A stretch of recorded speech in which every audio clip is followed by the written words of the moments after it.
जैसे आप यहां देख रहे हैं ये ऑटो कट वोल्टेज स्टेबलाइजर है। और यदि आप ऑटो कट वोल्टेज स्टेबलाइजर या ऑटोमेटिक वोल्टेज स्टेबलाइजर सीख रहे हैं तो कभी भी आप कहीं भी आप सीखने जाते हैं तो सबसे पहले मैनुअल वोल्टेज स्टेबलाइजर आप सीखें, जिसका वीडियो हमने अपलोड किया है। और आज हम आपको बताने जा रहे हैं ऑटो कट वोल्टेज स्टेबलाइजर। तो ये जो ऑटो कट वोल्टेज स्टेबलाइजर होता है, इसके वायरिंग के मार्ग में वे कौन कौन से कंपोनेंट आते हैं, आप इसकी वायरिंग कैसे करेंगे, ये हम आपको बहुत अच्छे से स्टेप बाय स्टेप बताएंगे। और आपको समझाने के लिए जैसे आप यहां देखिएगा हमने एक डायग्राम बनाया है और इस डायग्राम के माध्यम से आपको बहुत अच्छे से समझ में आएगा। आप हमें थोड़ा सा समय देंगे। जैसे कोई भी ऑटो कट वोल्टेज स्टेबलाइजर कभी भी आप बनाने जाते हैं या उसकी आप वायरिंग करते हैं तो सबसे पहले तो यह जान लीजिए कि किसी भी उपकरण को जब आप सीखते हैं तो वो एक मॉडल का नहीं होता, कई मॉडल का आपको मिलता है। ठीक उसी प्रकार से ये जो ऑटो कट वोल्टेज स्टेबलाइजर होता है, इसमें जो ट्रांसफार्मर लगा होता है, इसकी विशेषता होती है, इसमें जो ट्रांसफार्मर लगा होता है जिसे हम कहते हैं ये ऑटो ट्रांसफार्मर। तो किसी किसी में आपको मिलता है ये 9 तार का मिलता है, 10 तार का मिलता है, 11 का मिलता है, 12 तार का मिलता है, 13 तार का मिलता है। तो इस तरह से ये ऑटो ट्रांसफार्मर बदल जाता है। और इसमें क्या बदल जाता है, जैसे इसमें देखेंगे डीपीडीटी स्विच लगी होती है, किसी किसी में डीपीडीटी स्विच मिल जाता है, या पता चला किसी किसी में आपको टू वे स्विच मिल गया या एसपीडीटी स्विच मिल गया। तो आज हम आपको बताएंगे डीपीडीटी स्विच 4 पिन इसके ऊपर है और 4 पिन नीचे है, इसके साथ इसकी वायरिंग आप कैसे करेंगे। और यहां देखेंगे ये जो ऑटो ट्रांसफार्मर है ये कुल 11 तार का है। तो 3 तार इसमें हमें ट्रिगर वोल्टेज के लिए मिल जाता है और इसमें आप देखेंगे 8 तार हमें मिल जाता है रोटरी स्विच और कॉमन को लेकर के।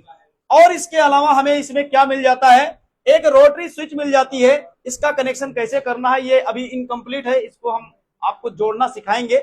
और यहां देखिएगा स्टेबलाइजर में हमें एक रिले मिल जाता है, क्योंकि ये ऑटो कट वोल्टेज स्टेबलाइजर है तो इसमें एक रिले भी मिल जाता है।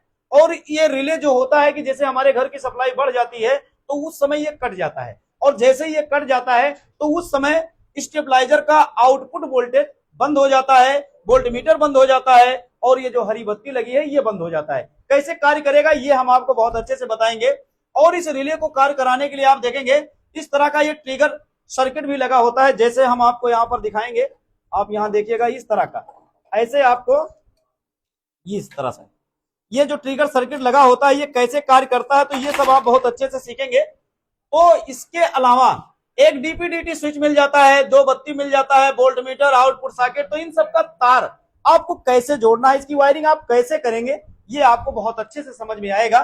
तो चलिए वायरिंग को स्टार्ट करते हैं। जैसे किसी भी उपकरण को कार्य कराने के लिए न्यूट्रल और फेज 2 वायर की जरूरत होती है। तो चलिए सबसे पहले हम इसमें न्यूट्रल का तार कहां कहां आप जोड़ेंगे ये आपको बताते हैं। तो मेन लीड का जिसे आप न्यूट्रल मान लिए हैं, तो न्यूट्रल का एक तार सीधे अगर आप यहां से निकालते हैं तो ये न्यूट्रल वाली सप्लाई जो यहां से निकलेगा तो ये सीधे आउटपुट सॉकेट में आएगा और यहीं से निकल करके वोल्टमीटर, और वोल्टमीटर से निकल करके 2 एलईडी लगी होती है, दोनों एलईडी का एक एक पिन आपस में जोड़ देना है। तो यहां पर आपको न्यूट्रल देना है और यही न्यूट्रल आप यहां देखेंगे तो ये सीधे न्यूट्रल का तार आपको ला करके ये जो मेन ऑटो ट्रांसफार्मर है इसके 0 वाले तार से आपको जोड़ देना है।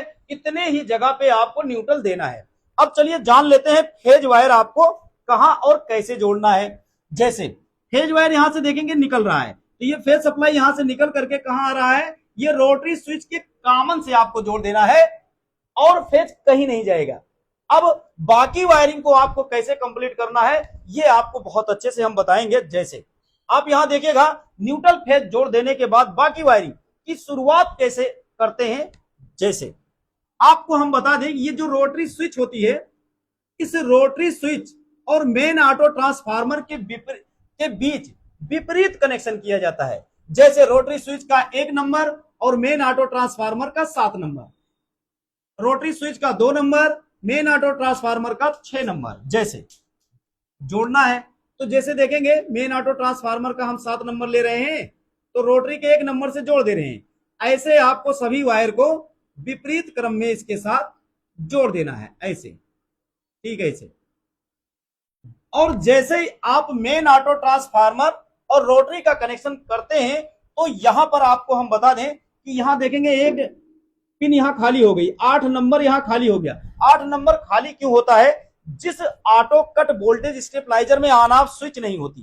जैसे यहां पर आप देखेंगे इस ऑटो कट वोल्टेज स्टेबलाइजर में यहां पर आप देखेंगे इसमें कोई पीछे स्विच नहीं लगाया गया है कि जिससे ये स्टेबलाइजर बंद हो जाए।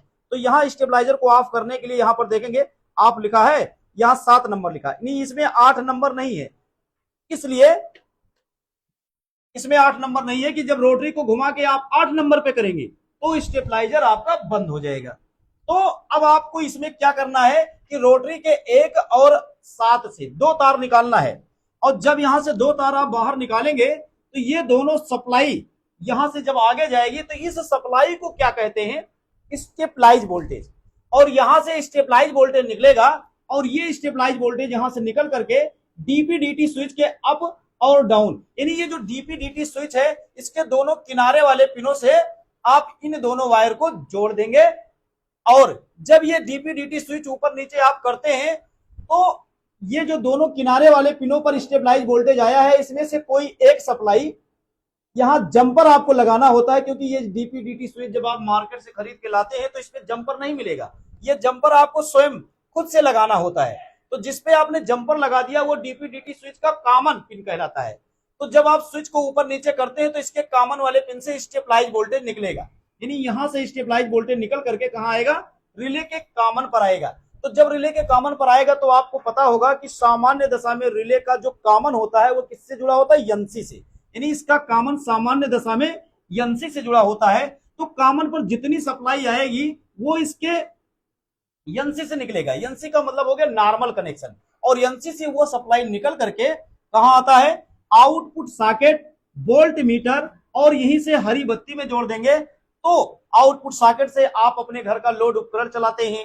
वोल्ट मीटर इसलिए लगाया जाता है जिससे ये पता चल जाए कि स्टेबलाइजर कितनी सप्लाई आउट कर रहा है। हरी बत्ती का मतलब ये हो जाता है कि हाँ हमारा स्टेबलाइजर ऑन है, चल रहा है। तो ये हो गई इसकी वायरिंग। अभी इसमें कुछ वायर जोड़ना है और कुछ इसका कार्य हमें समझाना है। जैसे हमारे घर की सप्लाई जब बढ़ जाती है तो उस समय ये रिले और ये ऑटो कट सर्किट कार्य कैसे करता है और स्टेबलाइजर में लाल बत्ती कैसे जल जाती है, आइए इसको जान लेते हैं। जैसे यहां पर आप देखिएगा, जब हमारे घर की इनपुट सप्लाई अधिक होती है तो इनपुट सप्लाई के अधिक होने पर क्या होता है कि पूरे स्टेबलाइजर का वोल्टेज बढ़ जाता है। उसी दौरान मेन ऑटो ट्रांसफार्मर का जब वोल्टेज बढ़ता है तो ट्रिगर वोल्टेज के लिए कंपनी ने यहां पर क्या लगा दिया है?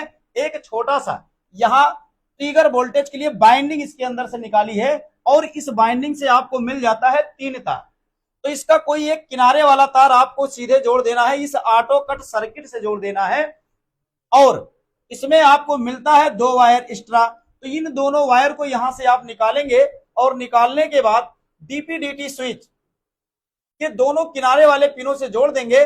बीच वाले पे हमने बताया था आप जंपर लगा देंगे। तो जब इस डीपीडीटी स्विच को ऊपर नीचे करते हैं तो ये दोनों किनारे वाला वोल्टेज बीच वाले से आउट होता है, और बीच वाले से जब यहां से निकलेगा वोल्टेज तो बीच वाले से ये वोल्टेज निकल करके आप देखिएगा ये सीधे ट्रिगर सर्किट में आता है। और ट्रिगर सर्किट का वोल्टेज जैसे ही बढ़ता है उस समय क्या होता है कि रिले में सप्लाई आ जाती है। अब रिले में सप्लाई आती कैसे है, आइए इसको जान लेते हैं। जैसे आपने यहां पर सप्लाई दिया तो ये देखेंगे एक डायोड लगा है, डायोड से यहां प्लस सीधे आ जाता है। अब कॉइल को क्या चाहिए? माइनस।